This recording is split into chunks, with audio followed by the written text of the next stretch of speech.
So the KDB thing was fake news. Shout out to the internet and shout out to Twitter. Fake news tax. Ederson may be on his way. But how much would City and Pep miss KDB if he does take that Saudi bag?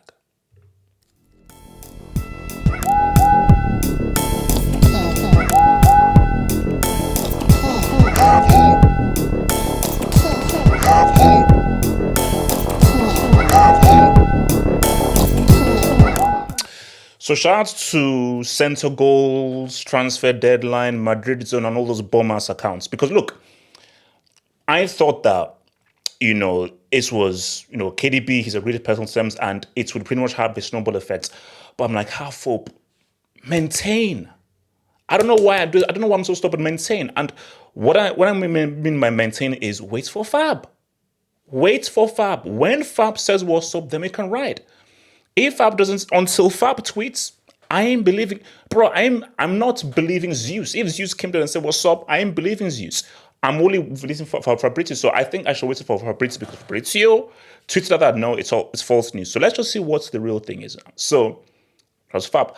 Al Ittihad will negotiate with Man City again for Ederson this week, and that's something that has really been going on even since the end of last season. Asking price around 50 mil, while Brazilian keeper has already accepted the move. So that is official. Ederson, Saudi, Al Ittihad, that's already real.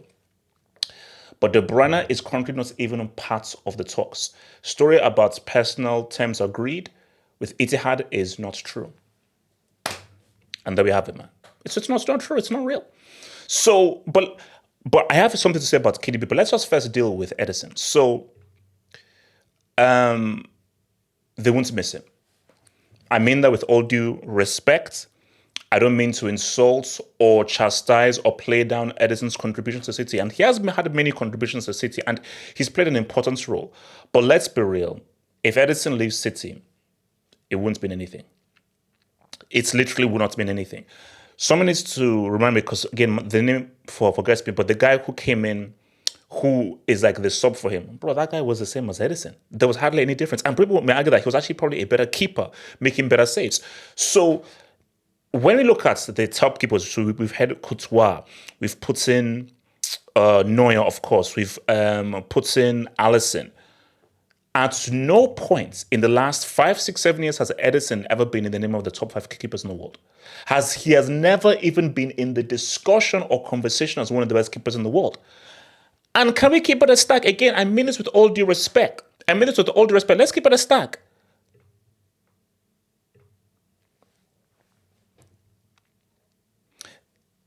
Ederson is the Brazilian Victor Valdez. He is. Ederson is like a glorified sweeper. He's like, same thing with Victor Valdez. What Pep wanted was a guy, are you good with your feet? Because I want to play out from the back. We will keep possession for 80% of the time, so you don't actually have to make those many saves. Just maintain your concentration. You'll make 3 or 4 saves during the game, but apart from that, we're Gucci. So, again, Ederson is no different from Victor Valdez. He simply isn't. That's just a fact. So, I'm sure there are many other keepers out there who are just as good as a keeper as Ederson, if not better, and are just as good as distribution. Now, I'll give this word, I'll give Ederson. He is very good with his feet.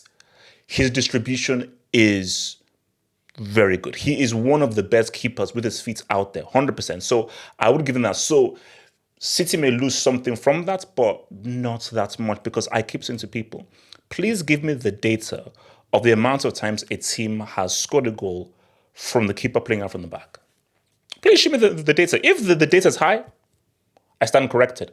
But I can almost assure you that I don't think many goals have been scored where the keeper has played it out from the back, and without losing possession, a team has kept the ball from the keeper all the way to scoring a goal. I don't think that the number is very high. So, bro, you can get it. Anyone can come in and fit in. So, and for Ederson, yeah, go and take the bag. Bro, like, look, life is short. Get money. Get oil, get land. take the freaking oil money, bro. Like, take that. If oil has been offered for you, take it. Now, so as we said, the De Bruyne thing was fake news. It wasn't real. But I don't think we will see the end of this, because my thing is, okay, why did it even leak? Why did it even come out there? What's the saying? There's no smoke without fire. I do believe that there's, at the very least, some considerations of KDB, just at the very least, considering his position at City, considering his future with City, and at the very least considering, keyword, considering a move to Saudi. 100% he's considering it. But by next season, he'll probably be playing for City, but that doesn't mean that he's not at the very least considering moving to Saudi. Now, here's where it gets real. If De Bruyne was to leave City, would they miss him? That is the real question that everyone wants to know. If he was to leave Man City, would they miss him? And the answer is, ultimately, they would miss him to a degree, but not really. Because De Bruyne is very important to City, and he's been very important to City. And I think once KDB leaves the Premier League, he will go down as one of the greatest players ever in Premier League history based on his contributions to the greatest dynasty in Premier League history. So that's a fact. This is not a one-man team. And KDB has never carried Man City. Man City has always been more of a collective and a team idea rather than a team reliant on superstars.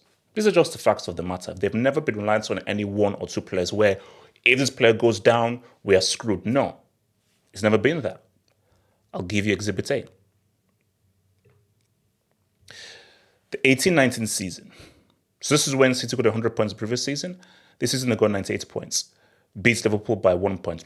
One of the craziest ever league titles we've ever seen. De Bruyne was injured for most of the season. So for most of the season where KDB was hardly at City, City achieved their second highest points total during their run. So what are we saying? Yeah, so they got 98 points without him because Pep has built a team that's a team that is about the group. And how we win is everyone chips in. We are not reliant on Haaland to get all the goals, KDB to get all the goals, but Ederson to get all the goals. Everyone chips in. So people have to realize that it's about this dude, bro. He's the key guy. He is the guy that says what's up. He is the one that gets all this going. Because if Pep leaves, that's when things really happen. So if KDB leaves, Silva leaves, Haaland leaves, Foden leaves, Diaz leaves, Rodri leaves, Pep can find a replacement. He can, based on just how the team operates. They'll feel the effect, but the biggest loss for Man City will be Thanos. That will be the biggest loss, because if Thanos leaves, everything now falls apart, because he is the key reason why they have baptized, adopted, and taken legal and illegal custody of the Premier League. He's the reason why. It's Thanos. So people celebrating if KDB leaves of like, oh my gosh, De Bruyne is gone. Yes, we now have a chance. City are failing. Really? And I remember this with all due respect. You know how I feel about KDB. He's the reason why Hazard isn't a Walker winner, but it is what it is. But I'm keeping this that KDB, of course, he is one of the Premier League greats. He is one of the greatest Premier League players ever. 100%. But if KDB leaves and Thanos is still the manager of City, they're still the favorites to win 5 in a row. Of course they are. So KDB leaves and now Arsenal and United of Villa will now win the league? No. They've bought Savio, and I'm sure there are more players to come. So if KDB was to leave, they'll get a replacement or two, because they've got the money, they've got the cash, and I repeat, it's freaking Thanos. As long as Thanos is there, that's the freaking problem. It is what it is.